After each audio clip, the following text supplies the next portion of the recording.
باب الانتباذ فی الاوعیۃ والطور، نبیذ بنانا، بھگونا برتنوں یا پتھر کے کنڈے میں. اوعیہ وعاء کی جمع ہے، برتنوں میں، والطور پتھر کا کنڈا. امام ابو داؤد نے فی صفت النبیذ کے عنوان کے تحت ایک حدیث بیان کی ہے کہ رسول اللہ صلی اللہ علیہ وسلم کے پاس کچھ لوگ آئے اور عرض کی، اے اللہ کے رسول، ہمارے ہاں انگور ہوتے ہیں، ہم ان کا کیا کریں؟ آپ نے فرمایا تم انہیں خشک کر کے منقع بنا لیا کرو. انہوں نے عرض کی ہم اس کشمش کو کیا کریں؟ آپ نے فرمایا صبح کے وقت بھگو دیا کرو اور رات کو پی لیا کرو، یا رات کو بھگو کر صبح نوش کر لیا کرو. اور نبیذ مٹکوں میں بنایا کرو، مشکیزوں میں نہیں. یعنی خشک پھل، کھجور یا کشمش کو پانی میں بھگو کر اس کا جو جوس بنایا جاتا ہے وہ نبیذ کہلاتا ہے. اور انتباذ کا مطلب ہوتا ہے نبیذ بنانا. تو امام بخاری اب حرام مشروب کے بعد حلال مشروب بتا رہے ہیں کہ وہ کون سے ہیں. تو طور ایسی چیز ہوتی ہے جو تھال کی طرح ہوتی ہے، اس کو تشت اور تست بھی کہا جاتا ہے، اور اس کو بڑے پیالے کے لیے بولا جاتا ہے. یعنی جیسے ترامی نہیں ہوتی، ترامی کا پتہ تو مٹی کی بھی ہوتی ہے نا، کنالی، پرات. حدثنا قتيبة بن سعيد حدثنا يعقوب بن عبد الرحمن عن ابي حازم قال سمعت سهلا. ابو حازم کہتے ہیں میں نے سہل کو سنا، یقول اتا ابو اسید الساعدی، ابو اسید الساعدی آئے، فدعا رسول اللہ صلی اللہ علیہ وسلم فی عرسہ، تو انہوں نے دعوت دی رسول اللہ صلی اللہ علیہ وسلم کو اپنی شادی میں، ولیمے کے لیے دعوت دی. فکانت امرأۃ خادمہم، تو ان کی بیوی ہی ان کی خادم تھی، سرو کر رہی تھی. وہی العروس، اور وہ دلہن تھی. قال اتدرون ما سقیت رسول اللہ صلی اللہ علیہ وسلم، تو انہوں نے کہا کیا تمہیں پتا ہے کہ میں نے اس موقع پر رسول اللہ صلی اللہ علیہ وسلم کو کیا پلایا تھا جب وہ شادی پہ آئے تھے؟ انقعت له تمرات من اللیل فی طور، میں نے ان کے لیے بھگو دی تھی کھجوریں رات کے وقت ایک ترامی میں، ایک پرات میں، طور میں یعنی پتھر کے کنڈے میں. تو اس سے یہ پتہ چلتا ہے کہ شادی کے موقع پر میٹھا شربت پلانا یا نبیذ پلانا جائز ہے. نبیذ جو ہے ایک فرحت بخش شربت ہے، یعنی انرجی حاصل ہوتی ہے انسان کو، اور انسان کی ایک طبیعت اچھی ہو جاتی ہے. لیکن اس میں اگر ترشی پیدا ہو جائے، کھٹاس پیدا ہو جائے تو پھر نہیں. اور موسم کے لحاظ سے قابل استعمال ہونے کی مدت بھی فرق ہے. گرمیوں میں نبیذ پینے کا رات اور دن کا ہے، سردیوں میں 2 دن تک بھی ٹھیک رہتی ہے. فریج میں رکھ دیں تو اسی طرح پھر 2-3 دن تک چل جائے گی، یعنی تیسرے دن کی شام تک استعمال کرتے تھے آپ. پھر آپ حکم دیتے تھے کہ خادموں کو پلا دیا جائے یا اسے بہا دیا جائے. آپ کے لیے کشمش کا نبیذ بنایا جاتا تھا. سمجھ آ گئی؟ نبی صلی اللہ علیہ وسلم اس ڈرنک کو پیا کرتے تھے اور تیسرے دن تک پیا کرتے تھے، لیکن یہ سردیوں کی بات ہے. اور امام ابو داؤد نے یہ جو لکھا نا خادموں کو پلانے کی بات، تو وہ کہتے ہیں کہ خادموں کو اس لیے پلا دیا جاتا تھا کہ چیز ضائع نہ ہو، خراب ہونے سے پہلے استعمال ہو جائے. اس حدیث سے ایک اور بات بھی پتہ چلتی ہے، اور وہ یہ ہے کہ دلہن کام کر سکتی ہے، اس کی مہندی خراب نہیں ہوگی. لیکن اب تو دلہن کو ایک اسٹیچو بنا دیا جاتا ہے. کام تو کیا، وہ نماز بھی نہیں پڑھتی، ہل جل بھی نہیں سکتی، کیونکہ اتنے بھاری کپڑے، اتنا بھاری دوپٹہ، اتنا بھاری زیور، اتنا بھاری میک اپ، کہ وہ ساری چیزیں اس کے اوپر ایسا بوجھ ہوتی ہیں کہ وہ کسی کام کی نہیں رہتی، وہ صرف نمائش کے لیے رہ جاتی ہے. تو ٹھیک ہے زینت اختیار کرنی چاہیے، لیکن حد سے نہیں بڑھنا چاہیے. ان اللہ لا يحب المسرفین، مسرفین سے اللہ محبت نہیں کرتا. تو کیا ہم چاہیں گے کہ ہم اللہ کی محبت سے محروم ہو جائیں؟ تو اس لیے اعتدال کے اندر رہ کر زیب و زینت اختیار کرنا پسندیدہ ہے، اور حد سے بڑھنا اور بہت سا مال اور وقت اور پیسہ اس پہ خرچ کر دینا یہ نقصان دہ ہے. ایک اور چیز اس سے پتہ چلتی ہے کہ عورت مردوں کی خدمت کر سکتی ہے. یعنی بعض اوقات فیمیل سرونٹ ہوتی ہے، یا بعض اوقات گھر میں خاتون ہی ہوتی ہے اور کوئی دوست وغیرہ شوہر کیسے آ جاتے ہیں، تو وہ پردے میں رہ کر ان کے لیے کھانا لا سکتی ہے، رکھ سکتی ہے، دے سکتی ہے، لیکن ظاہر ہے کہ حدود کے اندر. تو اب ان کے پاس کوئی اور سرو کرنے والا تھا ہی نہیں، تو سوائے ان کی اپنی دلہن کے، تو انہوں نے ہی سرو کر دیا. پھر اسی طرح یہ ہے کہ پردے میں رہتے ہوئے یہ سب کام کرنے چاہیے، اور خصوصاً کلائیاں کیونکہ بعض اوقات ہم سرو کر رہے ہوتے ہیں اور یہاں سے کھلا چھوڑا ہوا ہوتا ہے. میں اسی لیے یہاں لاسٹک پہنتی ہوں کہ ہاتھ ہلائیں تو یہ پیچھے نہ آئے, پکڑا رہے. لیکن جب وہ کھلے کھلے فیشنی سے آپ پہن لیتے ہیں نا, تو اس سے کیا ہوتا ہے کہ ایون گاڑی کو چابی بھی لگا رہے ہوتے ہیں تو وہ بازو کونی تک پیچھے چلی جاتی. تو یہ تو ہر ایک کو اللہ نے کامن سینس دی ہے نا کہ میں نے اپنے بازو کی حفاظت کیسے کرنی ہے, اپنے باقی جسم کے لباس کی کیسے کرنی ہے. تو ایسا لباس پہننے سے بھی پرہیز کرے کہ جسے آپ پہن کر بھی ننگے ہو رہے ہو. پتہ ہے نا وہ حدیث کہ وہ عورتیں جو لباس پہن کے ننگی ہوں ان کی سزا کیا ہے. اسی طرح یہ بھی ممکن ہے کہ عورت صرف تیار کر دے اور پھر دروازے تک لے آئے اور پھر آگے اس کا شوہر اس سے لے کے اپنے دوستوں کو سرو کر دے. یہ بھی ضرور حکمت ہے کہ دیکھا جائے کہ کس کو سرو کرنے لگے. جہاں پہ ظاہر نبی صلی اللہ علیہ وسلم کی ذات تھی, آپ کا مقام, تو کسی بزرگ کو, کسی بڑے کو, احترام والے کو سرو کرنا اور ہے, اور کسی بالکل اپنی ایج کے یا ینگ کو سرو کرنا اور ہے. تو یہ بھی فرق سامنے ہے. باب ترخیص النبی صلی اللہ علیہ وسلم فی الاوعیۃ والظروف بعد النہی. نبی صلی اللہ علیہ وسلم کا رخصت دینا, اجازت دینا برتنوں کے بارے میں. اوعیہ اور ظروف ایک ہی چیز ہے, برتنوں کے بارے میں ان کی نہیں کے بعد, یعنی پہلے منع کیا گیا تھا کچھ برتنوں کو استعمال کرنے سے, پھر اس کے بعد اجازت دے دی گئی. حدثنا یوسف بن موسیٰ حدثنا محمد بن عبداللہ ابو احمد الزبیری حدثنا سفیان عن منصور عن سالم عن جابر رضی اللہ عنہ قال, جابر کہتے ہیں رضی اللہ عنہ, نہا رسول اللہ صلی اللہ علیہ وسلم عن الظروف, کہ نبی صلی اللہ علیہ وسلم نے کچھ برتنوں کو استعمال کرنے سے پہلے منع فرمایا. فقالت الانصار انہ لا بد لنا منہا, انصار کہنے لگے یا رسول اللہ صلی اللہ علیہ وسلم ہمارا تو اس کے بغیر گزارا ہی نہیں. قال فلا اذن, تو پھر آپ نے کہا اچھا کوئی بات نہیں. وقال خلیفۃ حدثنا یحیی بن سعید حدثنا سفیان عن منصور عن سالم ابن ابی الجعد عن جابر بهذا حدثنا عبد الله بن محمد حدثنا سفیان بهذا وقال فيه لما نهى النبي صلی اللہ علیہ وسلم عن الاوعیۃ.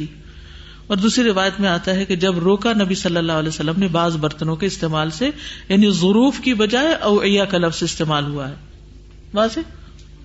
حدثنا علی بن عبد اللہ حدثنا سفیان عن سلیمان ابن ابی مسلم الاحول عن مجاہد عن ابی ایاد عن عبد اللہ بن عمرو رضی اللہ عنہما قال لما نهى النبي صلی اللہ علیہ وسلم عن الاسقیۃ.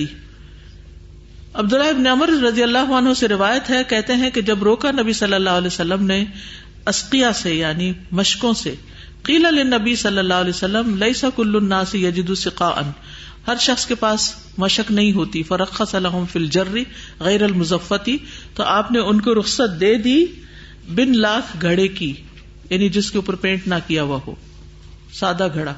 حدثنا مسدد حدثنا یحیی عن سفیان حدثنی سلیمان عن ابراہیم التیمی عن الحارث بن سوید عن علی رضی اللہ عنہ قال نہى النبی صلی اللہ علیہ وسلم عن الدباء والمزفت.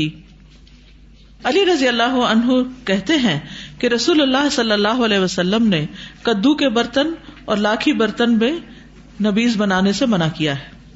حدثنا عثمان حدثنا جریر عن الاعمش بہذا, اگلی حدیث کو اس طرح روایت کیا گیا. حدثنی عثمان حدثنا جریر عن منصور عن ابراہیم قلت لاسود, ابراہیم کہتے میں نے اسود سے کہا هل سألت عائشہ تھا, کیا تم نے حضرت عائشہ سے سوال کیا تھا, ام المومنین جو مومنوں کی ماں ہے, اما یکرہ اس کے بارے میں جو ناپسند کیا جاتا ہے, ینتبذ فیہ کہ اس میں نبیذ بنائی جائے. فقال نعم, تو کہنے لگے جی ہاں. قلت یا ام المؤمنین اما نہى النبی صلی اللہ علیہ وسلم, میں نے کہا اے ام المؤمنین نبی صلی اللہ علیہ وسلم نے کس چیز سے روکا, ان ینتبذ فیہ کہ اس میں نبیذ بنائی جائے. قالت نہانا فی ذلک اہل البیت, کہنے لگی کہ ہمیں اہل بیت کو آپ صلی اللہ علیہ وسلم نے روکا, ان ننتبذ فی الدباء کہ ہم کدو کے برتن میں نبیذ بنائیں, والمزفت اور مزفت میں پینٹڈ گھڑے میں. قلت اما ذکرت الجرہ, میں نے کہا کہ کیا انہوں نے گھڑے کا ذکر کیا ہے, والحنتم اور حنتم کا.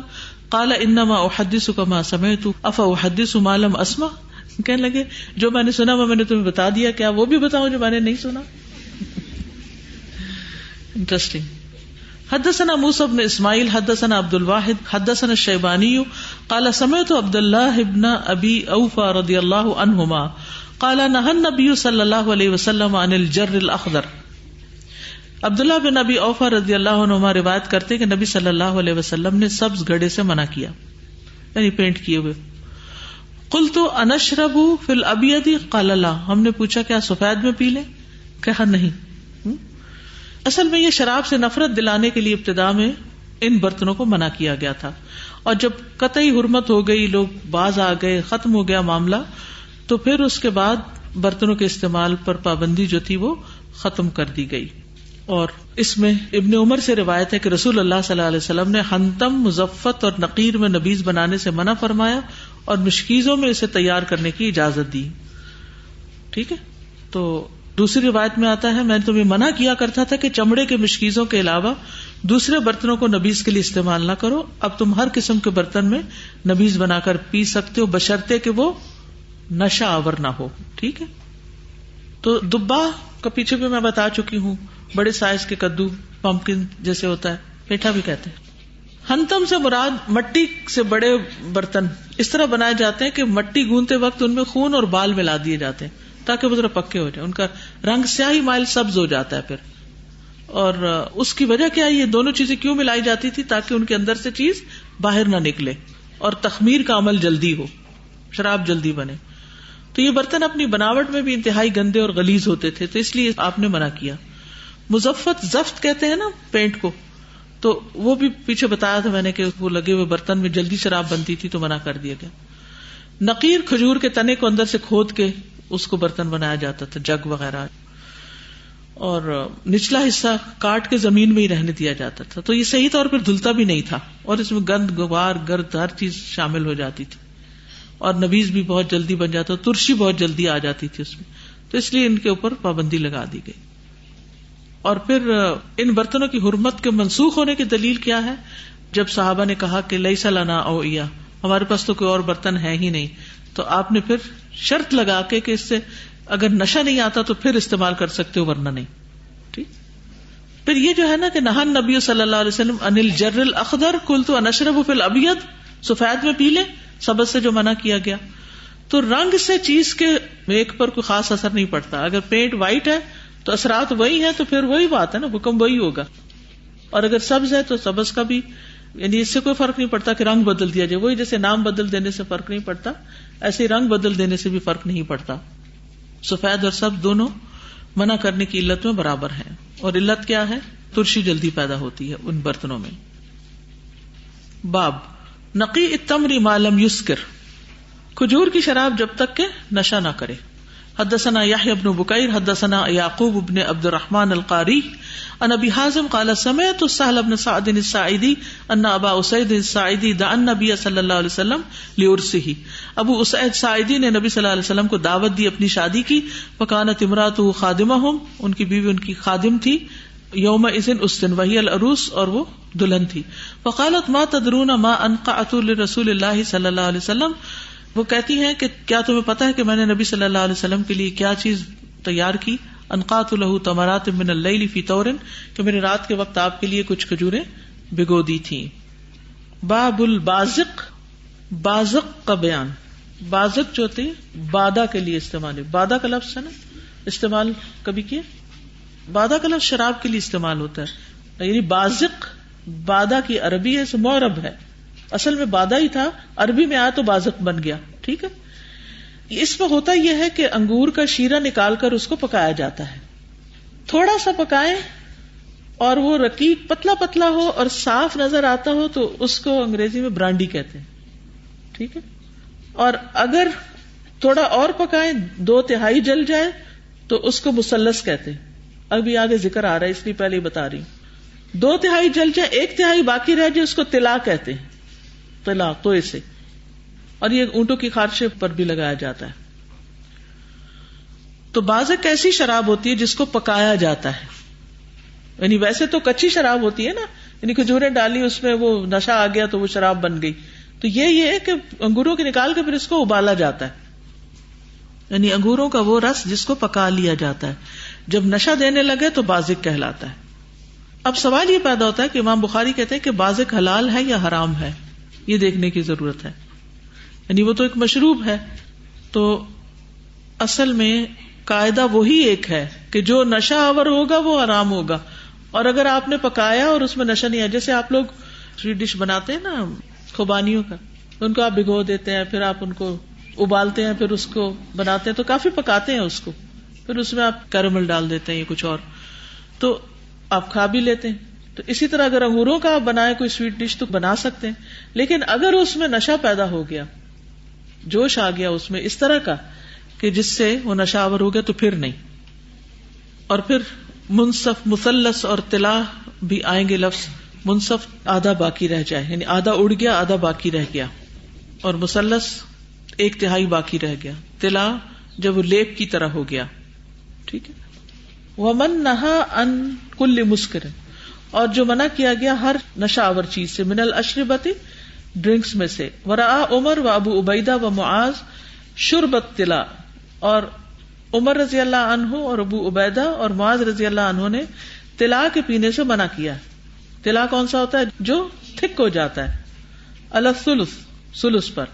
وشرب البراء و ابو جحیفہ علی النصف، جب آدھا سوکھ جائے آدھا رہ جائے منصف ہو تو ابو برا اور ابو جحیفہ نے اس کو پیا ہے. وقال ابن عباس اشرب العصیر ما دام طریا، کہ جوس پی سکتے ہو جب تک کہ وہ تر و تازہ ہو.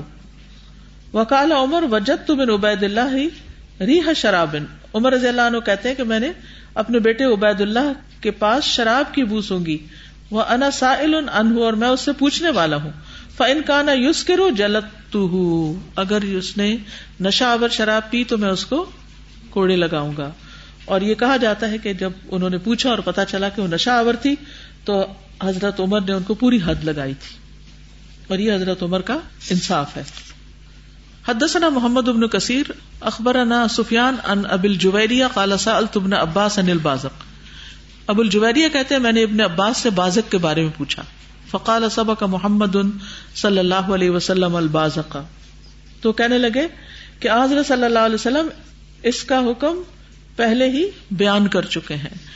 فما اسکر فہو حرام، تو جو نشہ دے وہ حرام ہے. قال الشراب الحلال الطیب، کہنے لگے کہ جو شراب یا ڈرنک حلال ہے پاکیزہ ہے. قال لیس بعد الحلال الطیب الا الحرام الخبیث، کہ حلال اور طیب کے بعد صرف حرام اور خبیث ہی بچتا ہے، بیچ کی کوئی چیز نہیں. تو بنیادی طور پر جو بات کی گئی وہ یہی ہے کہ نشے کے اعتبار سے حلال چیز بھی حرام میں شمار ہو جاتی ہے. یعنی ترشی نہ ہو تو پھر پی سکتے ہیں ان کو، ترشی ہو نشہ ہو تو پھر نہیں پی سکتے. جی ہاں تو حرام ہی ہے نا، اس میں نشہ آ جائے تو حرام ہو جاتا ہے، اور اگر نشہ نہ آئے تو وہ حلال ہوگا. فرسٹ سٹیج والی ہے نا، فرسٹ سٹیج میں بھی نشہ آ جاتا ہے. جزاکم اللہ خیرا. سبحانک اللہم و بحمدک، اشہد ان لا الہ الا انت، استغفرک و اتوب الیک. السلام علیکم و رحمۃ اللہ وبرکاتہ.